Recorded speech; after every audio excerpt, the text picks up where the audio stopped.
প্রচণ্ড গরম পড়ে গেছে, তাতে কি ছুটির দিনে চিকেন হবে না? এটা হতেই পারে না। তো hello viewers, welcome to my kitchen. আজকে আমার কিচেনে আমি আপনাদের সাথে খুব সহজে শিলপাটায় মশলা বেটে মাংসের পাতলা ঝোলের একটা রেসিপি শেয়ার করব। আশা করি রেসিপিটি আপনাদের প্রত্যেকেরই অনেক ভালো লাগবে। আর চিকেনটা হচ্ছে আমার দেশি চিকেন, যেটা আমি বাড়ি থেকে নিয়ে এসেছি। আর এটা খেতে আমার কাছে ভীষণই ভালো লাগে।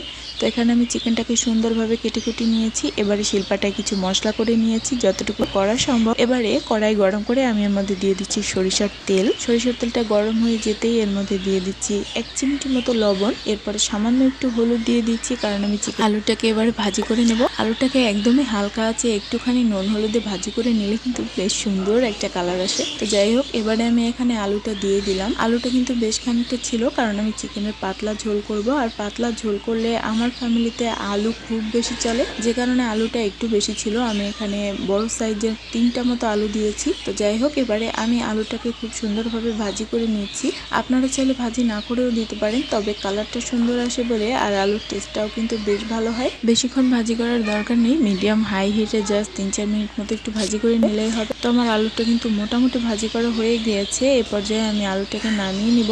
দেখুন দুই সাইডে কিন্তু খুব সুন্দরভাবে একটুখানি কালার চেঞ্জ হয়ে এসেছে। ধীরে ধীরে আলুটাকে নামিয়ে নিব। আর এখানে আমি কিন্তু চিকেনের জন্য যে পরিমাণ তেল দিব সবটাই একবারে দিয়ে দিয়েছি। আপনারাও চেষ্টা করবেন একবারে চিকেনের তেলটা দিয়ে দেওয়ার জন্য, এতে করে চিকেনের স্বাদটা খুব সুন্দর আসে। তো দেখুন আমাদের আলুটা কিন্তু অলমোস্ট ভাজি করা হয়ে গেছে। আর যেহেতু চিকেনের পাতলা ঝোল, অবশ্যই আলুটা ভাজি করে দিতে চেষ্টা করবেন। এবারে ওই একই তেলের মধ্যে আমি 2টা তেজপাতা দিয়ে দিলাম। তেজপাতাটা একটু পুড়ে আসতে সময় দিব, কারণ তেজপাতাটা একটু ভালো করে পুড়ে গেলে এর থেকে কিন্তু খুব সুন্দর একটা স্মেল বের হয়। আমরা অনেকেই কিন্তু তেজপাতা তরকারির মধ্যে কাঁচা অবস্থায় দিয়ে দিই, এটা কখনোই করবেন না। এভাবে একটু ভাজি করে দিলে সেটার ফ্লেভারটা কিন্তু একটু বেশি আসে। এবারে পেঁয়াজ রসুন আমি পেস্ট করে রেখেছিলাম, আমি পেস্টটা দিয়ে দিলাম। আমি এখানে কোনো রকম কুচনো পেঁয়াজটা দেবো না, কুচনো পেঁয়াজটা দিলে ঝোলটা গাঢ় হয়ে যাবে, আর বাটা পেঁয়াজটা দিলে কিন্তু ঝোলটা পাতলা থাকবে। এরপরে সামান্য একটু জল দিয়ে দিলাম, কারণ আমি এখানে এবারে কিছু গুঁড়া মশলা অ্যাড করব, এই কারণে যাতে গুঁড়া মশলাটা পুড়ে না যায়। এখানে হাফ চামচ মতো হলুদের গুঁড়া দিয়ে দিলাম, 1 চামচের মতো আমি লাল মরিচের গুঁড়া দিয়ে দিলাম।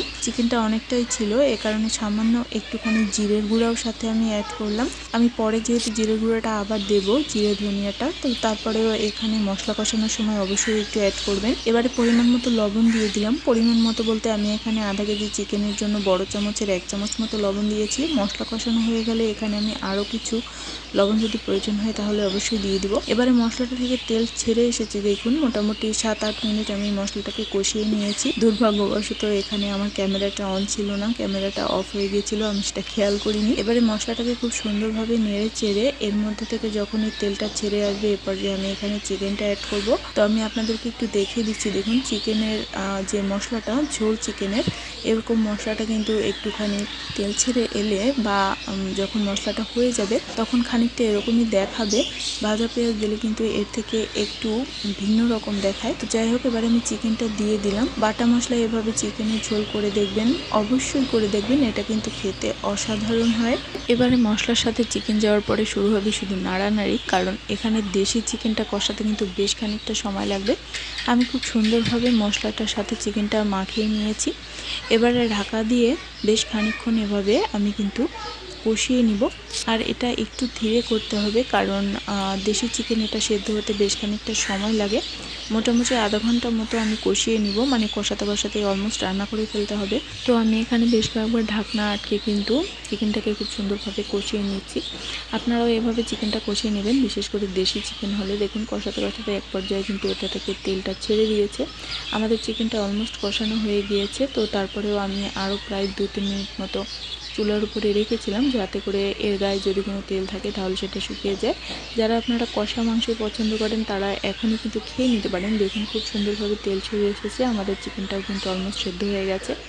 এবারে আমি এর মধ্যে দিয়ে দিচ্ছি গরম জল। অবশ্যই চিকেনে গরম জল দিতে চেষ্টা করবেন। আপনারা যারা বলেন যে চিকেনটা রান্না করার পরে এর কালারটা চেঞ্জ হয়ে যায়, বা মশলাটা গা থেকে ছেড়ে আসে, অথবা চিকেন শক্ত হয়ে যায়, আলু শক্ত থাকে, বা কচু বলেন শক্ত থাকে, তারা অবশ্যই এভাবে গরম জলটা ইউজ করবেন। এতে করে কিন্তু চিকেনটাও শক্ত হবে না, আর আপনি যে আলু বা কচু চাইবেন না কেন সেটা কিন্তু খুব সুন্দর সফট থাকবে। এরপরে এখানে আমি একটা টমেটো কেটে দিয়ে দিলাম। টমেটোটা আমি চিকেনে দিলে খুব সুন্দর একটা কালার আসে, অথবা আমি খুবই পছন্দ করি আলুর যে কোনো তরকারির মধ্যে টমেটো দেওয়া। এবারে আমি মশলার সাথে খুব সুন্দরভাবে ঝোলের সাথে আমি টমেটোটা দিয়ে আমি ঢাকনা আটকে দিয়েছি। আর এভাবেই কিন্তু 20 মিনিট মতো আমি জাল করে নিয়েছি ঢাকনা আটকে। ইতিমধ্যে আমাদের চিকেনটা কিন্তু অলমোস্ট হয়ে গিয়েছে। দেখুন মাংসর ঝোলটা কিন্তু একদম টলটলে হয়েছে। আর এতে কিন্তু সম্পূর্ণ মশলার ফ্লেভারটা আপনি পাবেন। আমি ফার্স্টে কোনো রকম গরম মশলা দেই নাই। এবারে যখন আলুটা মোটামুটি সেদ্ধ হয়ে গেছে আর নামানোর সময় চলে আসছে, এ পর্যায়ে আমি এখানে ভাজা গরম মশলার গুঁড়া দিলাম। আর এর সাথে কিন্তু জিরা ধনিয়া একসাথে মিক্সড করা আছে। আর এই মশলাটা আমি হোমমেড, আমি নিজেই বানিয়েছি। তো এখানে আমি মশলাটা দেওয়ার পরে সামান্য ধনিয়া পাতা দিয়ে দিলাম, কারণ ধনিয়া পাতা চিকেনে দিলে ফ্লেভারটা কিন্তু অসম্ভব সুন্দর লাগে। এবারে আমি হালকা হাতে একটুখানি নাড়িয়ে দিচ্ছি যাতে করে গরম মশলার ফ্লেভারটা সমস্ত ঝোলে একদম ছড়িয়ে পড়ে। আর এভাবে মশলাটা মিশিয়ে দেওয়ার পরে কিন্তু ঢাকনা আটকে রেখে দিতে হবে কমপক্ষে 10 মিনিট। এতে করে আপনি যে ফার্স্টে গরম মশলাটা দেননি সেটা কিন্তু বোঝাই যাবে না। আর যেহেতু আমরা মাংসের পাতলা ঝোল তৈরি করছি, এতে আপনি যখন ফার্স্টেই এরকম বাটা মশলা বা গুঁড়া মশলা অ্যাড করবেন, ধনিয়া জিরা সহ অন্যান্য সব কিছু, তখন কিন্তু ঝোলটা আমাদের অলমোস্ট গাঢ় হয়ে যাবে। এ কারণে আমি একদম লাস্টে ব্যবহার করেছি। তো ভিউয়ার্স, কেমন লাগলো আজকের রেসিপিটা অবশ্যই কমেন্ট করে জানাবেন। একদম ছুটির দিনে এরকম হালকা পাতলা চিকেনের ঝোল আর গরম গরম ভাত, বাঙালি যেন স্বর্গের মুখ খুঁজে পায়। আমার তো এটাই মনে হয়। আপনাদের কি মনে হয় অবশ্যই জানাবেন। ভিডিওটি ভালো লাগলে অবশ্যই লাইক করবেন। আর অবশ্যই আমাদের ছোট্ট চ্যানেলের সদস্য হতে ভুলবেন না। আর আপনি যদি আমার এই ভিডিওটা ফেসবুকে দেখে থাকেন তাহলে অবশ্যই ছোট্ট বোনটার পাশে থাকবেন। সবাই ভালো থাকবেন, সুস্থ থাকবেন। ধন্যবাদ সবাইকে।